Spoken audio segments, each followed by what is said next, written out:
नमस्कार। आज हम डिस्कस करेंगे गिरिराज पत्रिका जो कि हिमाचल प्रदेश की साप्ताहिक पत्रिका है। तो जुलाई महीने का गिरिराज पत्रिका का ये हमारा फोर्थ पार्ट है जुलाई 2021 का। इस वीडियो का पीडीएफ फाइल और जितनी भी प्रीवियस वीडियोज हैं हम सभी का पीडीएफ फाइल आपको हमारे टेलीग्राम चैनल पर मिल जाएगा। तो टेलीग्राम से आप इन वीडियोज का पीडीएफ जो है वो ले सकते हैं।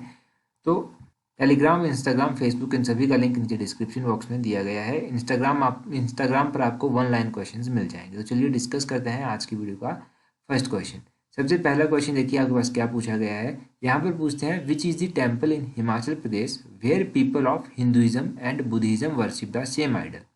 हिमाचल प्रदेश का ऐसा कौन सा मंदिर है जहाँ पर बुद्ध धर्म के लोग और हिंदू धर्म के लोग एक ही मूर्ति को जो है पूजते हैं। ये हिमाचल प्रदेश का सिर्फ इकलौता ऐसा मंदिर है जहाँ पर ऐसा होता है कि दो धर्म के लोग जो है वो एक मूर्ति को पूजते हैं। ऐसा मंदिर है त्रिलोकीनाथ मंदिर। ऑप्शन सी जो है वो सही आंसर है। अब ये त्रिलोकीनाथ मंदिर कहाँ पर स्थित है? ये मंदिर लाहौल स्पीति में पड़ता है। लाहौल स्पीति में तो पड़ता है। अगर आपसे पूछा जाए कि ये किस उपमंडल के तहत आता है तो ये उदयपुर उपमंडल के तहत आता है।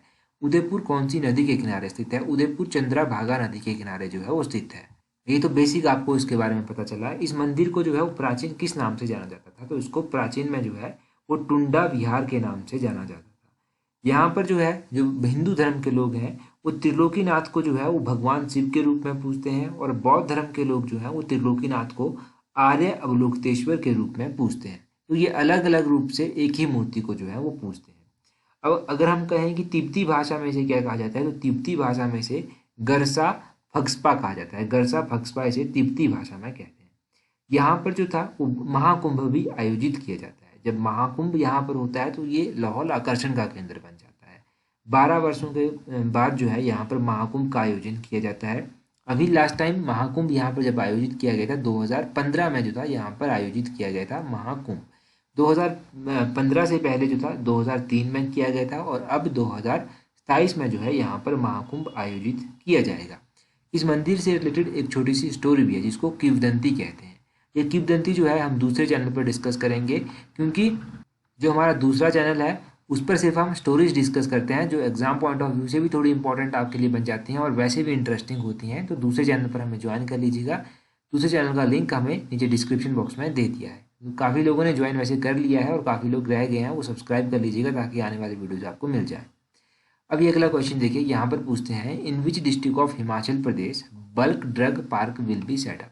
तो हिमाचल प्रदेश के किस जिले में बल्क ड्रग पार्क जो है वो स्थापित किया जाएगा? पहले जानिए कि ये गिरिराज पत्रिका में आया क्यों था। गिरिराज पत्रिका में ये इसलिए आया था क्योंकि बल्क ड्रग पार्क बनाने के लिए जो है 1400 हेक्टेयर भूमि का चयन जो है वो कर लिया गया है। 1400 भूमि का हेक्टेयर भूमि का चयन कर लिया गया है। कहाँ पर किया गया है? ये चयन ऊना में किया गया है। ऑप्शन सी ऊना जो है वो सही आंसर है। तो ऊना में ये बनाया जाएगा बल्क ड्रग पार्क। यहाँ से होगा क्या? एक तो रोजगार मिलेगा लोगों को और डेवलपमेंट भी जो है उस एरिया की होगी। तो बेसिक बात समझिए।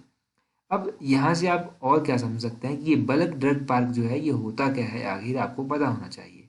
देखिए ये जो बल्क ड्रग पार्क है इसके लिए आपको पता होना चाहिए कि बल्क ड्रग होती क्या है। तो बल्क ड्रग जो है इसको एपीआई भी कहते हैं। एपीआई यानी कि एक्टिव फार्मास्यूटिकल इंग्रेडिएंट भी इसको कहते हैं। और ये जो है क्या होता है, ये किसी भी दवाई का जो है की इंग्रेडिएंट होता है, यानी कि मुख्य इंग्रेडिएंट होता है किसी भी दवाई का। और इसे क्या किया जाता है, इससे जैसा प्रोडक्ट हम चाहते हैं वैसा प्रोडक्ट जो है हम बना भी लेते हैं। जैसे कि मान के चलिए पैरासीटामोल है। पैरासीटामोल जो है एक बल्क ड्रग है। अब ये बल्क ड्रग के रूप में जाना जाता है इसको। तो ये क्यों यूज़ की जाती है? ये एज अ जब आपको पेन होगी तब आप इसको इस्तेमाल करेंगे, या फिर आपको फीवर वगैरह हल्का होगा तब भी आप इसको इस्तेमाल करेंगे। अब जब पैरासीटामोल को जो है मिक्स किया जाएगा अलग अलग सॉल्वेंट्स के साथ और एक फाइनल प्रोडक्ट बनाया जाएगा, जैसे कि टेबलेट बना ली, कैप्सूल बना लिया, सिरप बना ली, तो उसको जो है वो पेशेंट कंज्यूम करेगा और उसी को जो है वो बल्क ड्रग कहते हैं। तो आपको आई होप कि थोड़ा थोड़ा समझ आया होगा कि बल्क ड्रग क्या होता है। एग्जाम पॉइंट ऑफ व्यू से इंपॉर्टेंट नहीं है पर आपके नॉलेज में होनी चाहिए ये चीज़ें। अगला क्वेश्चन देखिए। अगले क्वेश्चन में पूछते हैं what is an area of forest cover in Himachal Pradesh and it accounts for what percentage of total geographical area. काफ़ी इंपॉर्टेंट क्वेश्चन है ये। अलाइड सर्विसेज में भी पूछा जा चुका है और एचपीएसएससी के एग्जाम में भी पूछा जा चुका है। तो हिमाचल प्रदेश के वनावरण का क्षेत्रफल कितना है और ये कुल भौगोलिक क्षेत्रफल का कितना प्रतिशत कवर करता है? दो क्वेश्चन आपके डायरेक्टली यहाँ से बनते हैं। हिमाचल प्रदेश की अगर हम बात करें तो यहाँ का वन आवरण जो है वो है 37,948 स्क्वायर किलोमीटर। और ये कितना कवर करता है, तो ये 68.16% जो है वो पूरे एरिया का कवर करता है। तो ऑप्शन ए इसका सही आंसर होगा। अब यहाँ से तो वन आवरण के बारे में आपको पता चला। ये गिरिराज पत्रिका में क्यों आया था, ये क्वेश्चन भी आपके माइंड में आया होगा। क्योंकि 72 नंबर का जो है वो राज्य स्तरीय वन महोत्सव मनाया गया। अब ये 72 नंबर का राज्य स्तरीय वन महोत्सव कब मनाया गया और कहाँ पर मनाया गया? ये मनाया गया 20 जुलाई को। और कहाँ पर मनाया गया? ये मनाया गया निरमंड में। निरमंड कहाँ पर है? निरमंड कुल्लू में पड़ता है। और यहाँ पर क्या कहा गया? यहाँ पर कहा गया कि हिमाचल प्रदेश जो है वो हिमाचल प्रदेश में 1 करोड़ पौधे जो हैं वो रोपित किए जाएंगे। तो ये तो बेसिक आपको पता चल गया। अब इससे रिलेटेड एग्जाम में क्या पूछा जा सकता है? और पर्वत धारा योजना एक चलाई है। पर्वत धारा योजना क्या है? अब पर्वत धारा योजना जो है वो चलाई गई है ताकि जो नेचुरल रिसोर्सेज हैं पानी के, उनको जो है वो बचाया जा सके, उनका संरक्षण किया जा सके। अब इनका संरक्षण करने से होगा क्या? इनका संरक्षण करने से एक तो सिंचाई में मदद मिलेगी और जो पानी की कमी खलती है वो पानी की कमी नहीं देखने को मिलेगी। दो चीज़ें तो आपको पता चली। अब एक और जानिए कि ये सब होगा कैसे। ये सब होगा वृक्षारोपण से, और तालाब बनाए जाएं, जो हमारे ऑलरेडी एग्जिस्टिंग नेचुरल रिसोर्सेज हैं उनको रिचार्ज किया जाए। तो ये सब छोटी छोटी एक्टिविटीज़ जो हैं की जाए पर्वत धारा योजना आपको, ताकि आपको समझ आ जाए। ठीक है, तो इस तरह से आप इस योजना को भी याद रखिए, पर्वत धारा योजना को। और ये फॉरेस्ट के बारे में भी याद रखिएगा। अगला क्वेश्चन देखिए, यहाँ पर पूछते हैं विच of the following is correctly match. इनमें से कौन सा सही सुमेलित है? अब इनमें से कौन सा सही रूप से मिलाया गया है, उससे पहले आप जानिए कि ये न्यूज़पेपर में क्यों आया था गिरिराज पत्रिका में। गिरिराज पत्रिका में इसलिए आया था क्योंकि कुछ योजनाओं का उद्घाटन करने के लिए जो है वो प्रधानमंत्री को आमंत्रित किया जाएगा, ये गिरिराज पत्रिका में कहा गया। अब देखिए जो सही सम्मिलित किया गया है वो है ऑप्शन डी, सोंगटोंग कड़छम परियोजना। ये जो सोंगटोंग कड़छम परियोजना है ये 450 मेगावाट की योजना है। अब ये 450 मेगावाट की योजना है, ये तो सही है, बाकी के गलत दिए गए हैं। बाकी के आपको पता होना चाहिए कि कौन सी परियोजना जो है वो कितने मेगावाट की है। तो स्टार्टिंग से बात करते हैं, ये जो साबरा कुड्डू परियोजना है ये कितने की है? ये 111 मेगावाट की है। कितनी? 111 मेगावाट की ये परियोजना है। और लुहरी स्टेज 1 योजना जो है वो कितने मेगावाट की है? ये जो लुहरी स्टेज 1 ये परियोजना है ये 210 मेगावाट की है। और ये जो धौला सिद्धा योजना है ये 66 मेगावाट की योजना है। तो ये 66 मेगावाट के, इन सभी के बारे में याद रखिए। मैं एक बार फिर से रिवाइज करता हूँ। साबरा कुड्डू योजना 111 मेगावाट की है। धौला सिद्धा योजना जो है वो 66 मेगावाट की है। लुहरी स्टेज 1 योजना जो है वो 210 मेगावाट की है। ये जो लुहरी स्टेज 1 प्रोजेक्ट है ना, ये काफ़ी इंपॉर्टेंट है। इसके बारे में हमने एक अलग से वीडियो भी बनाई थी, तो इसके बारे में मैं एक बार रिवाइज आपको करवा देता हूँ। ये योजना जो है ये सतलुज नदी के ऊपर बनाई जाएगी। और ये कौन से डिस्ट्रिक्ट में बनाई जाएगी? तो ये शिमला और कुल्लू डिस्ट्रिक्ट में बनाई जाएगी। इनके 2 डिस्ट्रिक्ट इसको कवर करेंगे। इसको इम्प्लीमेंट करने वाली एजेंसी कौन होगी? सतलुज जल विद्युत निगम लिमिटेड, यानी कि SJVNL जो है इसको एग्जीक्यूट करेगा, इसको इम्प्लीमेंट करेगा। और उसी तरह ये जो साबरा कुड्डू परियोजना है ये कहाँ पर स्थित है? ये शिमला में पड़ती है। और नेक्स्ट चल के अगर आप धौला सिद्धा परियोजना के बारे में जानेंगे तो ये जो धौला सिद्धा परियोजना है ये हमीरपुर में पड़ती है। ठीक है, तो इनकी कैपेसिटी कितनी है, ये कहाँ कहाँ पर है, इन सब के बारे में आप याद रखिए। लुहरी स्टेज 1 परियोजना काफ़ी इंपॉर्टेंट है। अगला क्वेश्चन देखिए, यहाँ पर पूछते हैं विच of the following statement is correct about मुख्यमंत्री स्वावलंबन योजना। मुख्यमंत्री स्वावलंबन योजना के बारे में कौन सा स्टेटमेंट सही है? 2 स्टेटमेंट्स आपके पास दी गई हैं। पहली स्टेटमेंट्स में ये पूछते हैं its aim to provide self employment opportunity for women of Himachal Pradesh. इस योजना का उद्देश्य ये है कि महिलाओं को रोजगार प्राप्त किया जाए। और दूसरे में ये कहते हैं कि this scheme is centrally sponsored scheme, ये केंद्र सरकार के द्वारा चलाई जाने वाली योजना है। तो इन दोनों ही योजनाओं के बारे में आप समझिए कि पहली योजना तो गलत है और दूसरी योजना भी गलत है। तो इसका क्या सही आंसर होगा? Which of the following is correct? Option D, none of this इसका सही आंसर है। अब इसके बारे में समझिए। ये जो मुख्यमंत्री स्वावलंबन योजना है ये योजना जो है ये स्टेट गवर्नमेंट के द्वारा चलाई जा रही है। किसके द्वारा? स्टेट गवर्नमेंट के द्वारा। और इसका एम क्या है? ये एम्प्लॉयमेंट अपॉर्चुनिटी प्रोवाइड करवा सके यूथ को, नॉट ओनली वुमेन, ये यूथ को जो है एम्प्लॉयमेंट अपॉर्चुनिटी प्रोवाइड करवाने की बात करते हैं।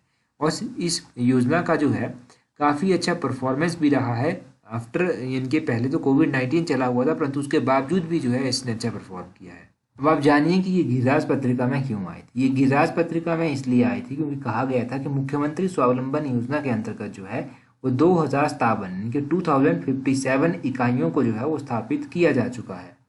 तो ये सब कहा गया था, इसीलिए गिरिराज पत्रिका में आई थी। तो ये हमने डिस्कस कर लिया। आगे क्वेश्चन में पूछ जाता है टोटल नंबर ऑफ पंचायत इन हिमाचल प्रदेश। हिमाचल प्रदेश में टोटल नंबर ऑफ पंचायतें कितनी है? ये क्वेश्चन आपके लिए और भी ज़्यादा इंपॉर्टेंट बन जाता है, क्योंकि अभी हिमाचल प्रदेश में जो था अमेंडमेंट हुई थी और कुछ पंचायतों को जो था वो ऐड किया गया था। तो इसका सही आंसर क्या होगा? Option B 3615। 3615 नई पंचायतें जो हैं हिमाचल प्रदेश में अब हैं। पहले कितनी थी? 3226 पंचायतें जो था वो पहले हिमाचल प्रदेश में होती थी। तो हिमाचल प्रदेश में जो है वो 389 नई पंचायतें जो हैं वो गठित की गई हैं। टोटल पंचायतें होगी 3615। अब ये जानना काफ़ी इंपॉर्टेंट है कि गिरिराज पत्रिका में ये क्यों आया था, क्योंकि कहा गया है कि जो नवगठित पंचायतें हैं उनमें ई सुविधा जो है वो प्राप्त करवाई जाएगी। अब ई सुविधा से क्या मतलब हुआ कि ये ई फैसिलिटी क्या है? मैंने आपको पहले भी बताया है कि जब ई लग जाता है तो ई का मतलब इलेक्ट्रॉनिक, और उसको आप ऑनलाइन के साथ जोड़ सकते हैं। अब पंचायतों को जो है वो ऑनलाइन माध्यम से जोड़ा जाएगा, ताकि जन्म प्रमाण पत्र आपको चाहिए, मृत्यु प्रमाण पत्र किसी को चाहिए, वो जो है वो ऑनलाइन वे से वो लोग अप्लाई कर सकें और प्राप्त कर सकें।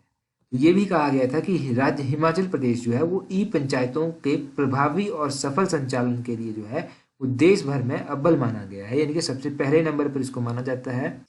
और हिमाचल प्रदेश को जो है वो ई पंचायत प्रणाली के कार्यान्वयन के लिए जो है वो लगातार 2 वर्ष जो है वो ई पंचायत पुरस्कार से सम्मानित भी किया जा चुका है भारत सरकार के द्वारा। पहली बार 2020 में किया गया और दूसरी बार 2021 में किया गया इसको सम्मानित, क्योंकि ये ई पंचायत को जो है वो अच्छी तरह से लागू कर रहा है, यहाँ पर ई फैसिलिटीज जो है वो अच्छे से प्रोवाइड करवा रहा है। तो ये सब आपने समझा। अगला क्वेश्चन देखते हैं। यहाँ पर पूछा गया है Himachal Pradesh university was established in which year. ये गिरिराज पत्रिका में क्यों आया था? ये इसीलिए आया था गिरिराज पत्रिका के, क्योंकि हिमाचल प्रदेश यूनिवर्सिटी के द्वारा जो है वो 52nd स्थापना दिवस मनाया गया है। कौन सा? 52nd स्थापना दिवस मनाया गया है, इसीलिए ये करंट न्यूज़ आपके लिए बनी। अब देखिए इसकी स्थापना कब की गई थी? एग्जाम में तो ये क्वेश्चन पूछा जाएगा। इसकी स्थापना जो था वो ऑप्शन ए 1970 में की गई थी। ऑप्शन ए सही आंसर है। अब 1970 में इसकी स्थापना की गई थी। 52nd स्थापना दिवस इसका अभी मनाया गया। इसके पहले उपकुलपति कौन थे? तो इसके पहले उपकुलपति थे रामकरण सिंह, इनका नाम भी याद रखिए। इसके अलावा कुछ यूनिवर्सिटीज़ के बारे में आप जान लीजिए। डॉक्टर वाई.एस. परमार यूनिवर्सिटी की स्थापना 1985 में की गई थी। हिमाचल प्रदेश कृषि विश्वविद्यालय, जिसको जो है वो श्रवण कुमार कृषि विश्वविद्यालय के नाम से भी जाना जाता है, इसकी स्थापना 1978 में की गई थी। ये पालमपुर में स्थित है। और सेंट्रल यूनिवर्सिटी, जिसको केंद्रीय विश्वविद्यालय भी कहा जाता है, उसकी स्थापना 2009 में की गई थी। इन सभी के बारे में आपको उनका स्थापना दिवस तो एटलीस्ट पता होना चाहिए। एनआईटी की स्थापना कब की गई थी? एनआईटी यानी कि नेशनल इंस्टीट्यूट ऑफ टेक्नोलॉजी। देखिए एनआईटी की हिस्ट्री कुछ और है। एनआईटी की हिस्ट्री इस तरह से है कि पहले इसको आरईसी कहते थे, रीजनल इंजीनियरिंग कॉलेज। तो आरईसी की स्थापना कब की गई थी? आरईसी की स्थापना 1986 में की गई थी। फिर इसका नाम आरईसी से जो था वो एनआईटी पड़ गया। एनआईटी इसको 2002 में कहा जाने लगा। कब? 2002 में। तो ये आप याद रखिए कि आरईसी क्या था, एनआईटी क्या था और किस तरह से इनका काम चला। और हिमाचल प्रदेश में एनआईटी कहाँ पर है? हमीरपुर में एनआईटी पड़ता है। आईआईटी भी है हिमाचल प्रदेश में, Indian Institute of Technology. Indian Institute of Technology Mandi में स्थित है। और हिमाचल प्रदेश में Indian Institute of Information Technology, इनके IIIT, ये भी हिमाचल प्रदेश में है। IIIT ये कहाँ पर स्थित है? ये ऊना में स्थित है। तो ये सब आप याद रखिए कि ये कहाँ कहाँ पर स्थित है। एग्जाम पॉइंट ऑफ व्यू से तो इंपॉर्टेंट हैं ही, और जनरल अवेयरनेस के लिए भी इंपॉर्टेंट बन जाते हैं। बाकी आपके लिए जो आज का इंपॉर्टेंट क्वेश्चन है वो है how much assistance provided under Shagun योजना। तो शगुन योजना के तहत कितनी सहायता दी जाती है, ये तो आप कमेंट करके बताइए ही। साथ में ये भी बता दीजिएगा अगर किसी को पता है कि ये योजना क्यों स्टार्ट की गई थी, क्योंकि हमने लास्ट टाइम जो था इसके बारे में डिटेल में डिस्कस किया था, इस योजना के बारे में, जो लास्ट प्रकाशन हमारा गिरिराज पत्रिका का था उससे। So that's all for today. Thank you very much for watching and listening it very patiently.